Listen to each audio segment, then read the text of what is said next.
topik kali ini kita akan belajar siklus akuntansi pada perusahaan jasa.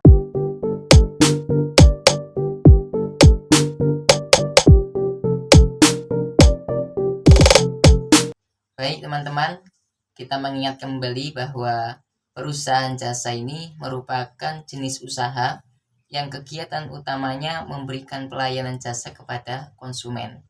Seperti halnya bengkel mobil, bengkel motor, klinik, salon kecantikan, dan lain-lain.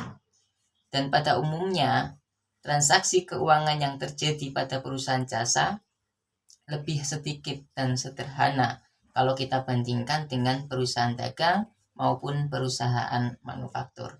Dengan demikian, maka akun-akun yang akan kita gunakan dalam perusahaan jasa relatif lebih sedikit.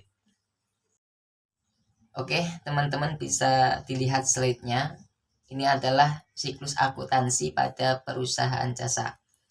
Kita pahami bersama bahwa siklus akuntansi ini merupakan tahapan-tahapan yang harus dilakukan oleh seorang akuntan di dalam proses penyusunan laporan keuangan perusahaan.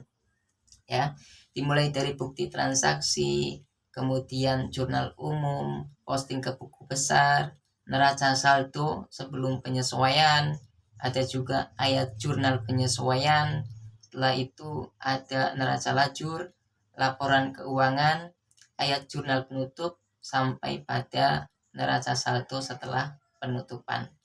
Inilah yang nanti akan kita lakukan dalam satu periode. Baik, untuk tahapan yang pertama yaitu bukti transaksi. Kita tahu bahwa laporan keuangan bisa dibuat ketika ada transaksi, dan setiap transaksi harus ada buktinya, seperti halnya nota, kwitansi, dan lain sejenisnya yang dapat menunjukkan keabsahan transaksi yang kita catat. Lalu dari bukti transaksi ini bisa juga kita gunakan sebagai rujukan ketika ada kesalahan di kemudian hari, ya. Lalu yang menjadi pertanyaan adalah siapa yang membuat bukti transaksi?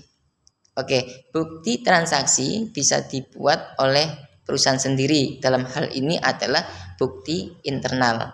Dan bukti transaksi juga bisa dibuat oleh perusahaan lain, yaitu dalam hal ini adalah bukti eksternal, gitu ya. Setelah adanya bukti transaksi, maka selanjutnya transaksi tersebut kita analisis dan identifikasi. Untuk mempermudah kita di dalam menganalisis dan mengidentifikasi, maka kita kategorikan menjadi 4 transaksi, yaitu penerimaan kas, pengeluaran kas, pembelian, dan pendapatan. Ini di dalam perusahaan jasa.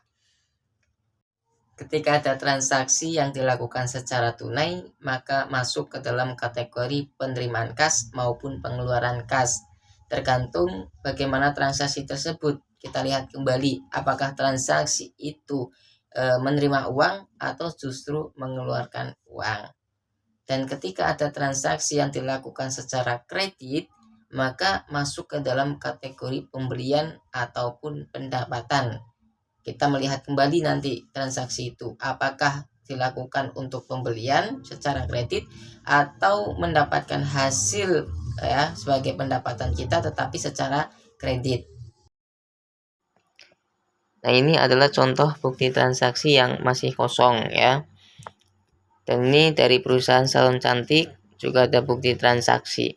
Kalau kita lihat di bukti transaksi ini bisa kita buatkan kalimat transaksinya seperti pada tanggal 2 April 2016 perusahaan menerima uang tunai dari Ibu Yanse sebesar 300.000 atas pekerjaan yang telah diselesaikannya.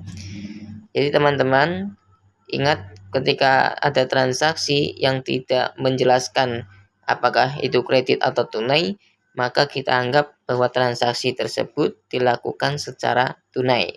Ya, maka di contoh ini bisa kita ambil kesimpulan bahwa transaksi ini adalah transaksi tunai.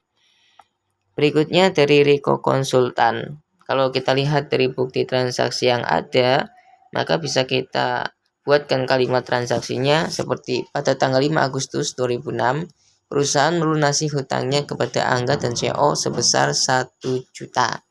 Ya, itu adalah beberapa contoh dari bukti transaksi, ataupun yang lainnya juga masih banyak. Oke, sobat akuntansi, itu adalah tahapan pertama dari siklus akuntansi. Adapun tahapan berikutnya nanti kita bahas di video selanjutnya.